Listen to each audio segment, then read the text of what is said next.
Hey, what's good, people? It's your boy She, and welcome back to Straight Shooters. Today we getting into 10 players that's underrated, or 10 players that you probably just forgot about. With that being said, let's get started. At number 10, we got Steve Francis, aka Stevie franchise.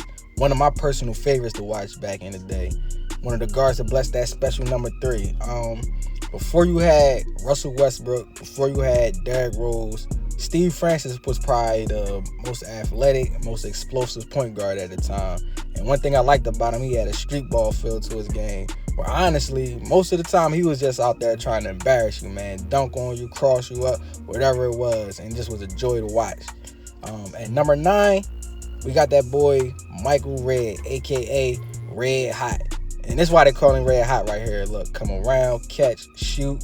Nothing but the bottom of the net, man. They called him Red Hot because any given night, that's just what he can get. Red hot from the floor. 6'6", left-handed sharpshooter, man. Milwaukee Bucks legend.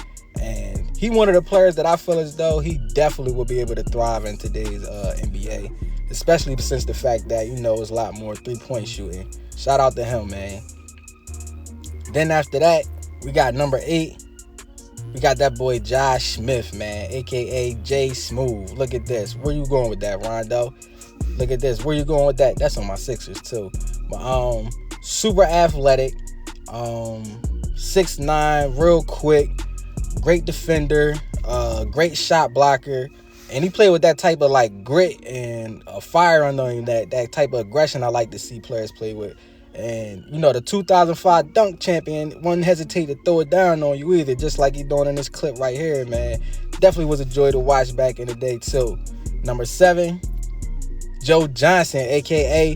ISO Joe. Well-deserved nickname because, if you find yourself out there on the wing with Joe Johnson by yourself, only person that can say he was the good Lord himself, man. Look what he's doing to Paul Pierce right here. Got the man down on all fours. Turned Paul Pierce into an analyst, man. Nah, I'm playing with y'all, but definitely had a 3-ball, lethal mid-range, solid 6'7" frame. He had enough handle to get to the paint when he wanted. And on top of that, if the game was on the line, if it was coming down to the wire, Joe Johnson was definitely a player that you would want the ball in his hands at the end of the game, man. That's ISO Joe. Number 6, we got Deron Williams, man. D-Will. Check him out right here. Crossover. Giving the Mamba some work, man. Off the glass. Check him out right here. Giving D-Fish some work. Now, unfortunately, he ran into them same Lakers a few times in the playoffs, during the Lakers back-to-back championship season. And, he was put out the playoffs by them. But, at one point in time, he was considered the best point guard in the league. Him and Chris Paul was battling for that best point guard in the league title for a few years. So shout out to D-Will, man. It was definitely one of the greats back then. Number 5, oh man, Danny Granger. Now I know that's a name y'all ain't heard in a while. One of the Indiana Pacers greats, and unfortunately he often forgot about, man. But at one point in time, definitely was a sharpshooter, man, especially shooting from deep. Averaged 25 one season on 40% from the three-point line. And like a lot of players on this list, man, unfortunately, injuries held him back, man. He got a bad knee injury and unfortunately was never the same. But at his peak, man, he was a lot to deal with.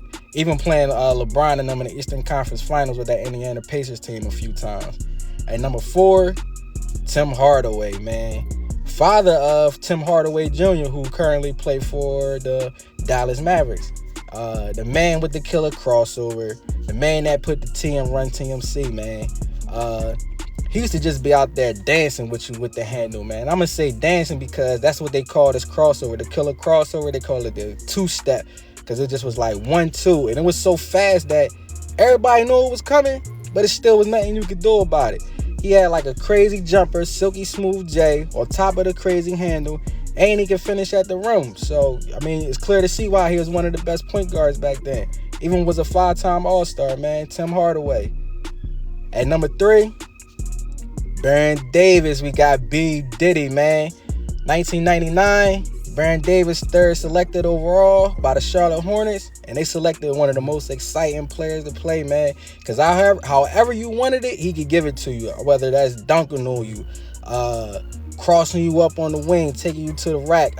He could shoot it. On top of that, he had a crazy layup package, man. Kind of like Kyrie-ish or something like that. Not to the level of Kyrie, but definitely had a crazy layup package. And once again, another player, you know, had to battle a lot of injuries, but it is what it is. Number 2, Jason Williams, man. J-Will, a.k.a. White Chocolate, man. One of my absolute favorites to watch. I even watch a lot of J-Will clips, you know, to this day. Like, look how he did GP. Everybody can't do that to GP to the glove, man. He just made it look so easy. Got GP out there looking lost.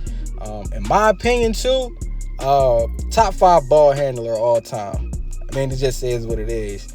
You see the passes, man. It was real creative. A lot of coaches had a problem with his style of play back then, but I feel like if he played in today's league, I mean, he would definitely thrive. He'll have a better career than back then.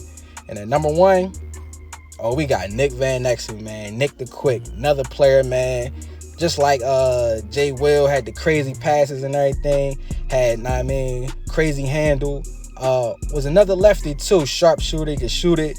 He was part of that Shaq and Kobe team, but unfortunately he was traded before they went on that 3-peat, you know what I mean? But definitely was one of the most exciting players to watch. But that's it for the day, and you already know we probably gonna be bringing y'all more clips like this of players that from the past that people probably forgot about, man.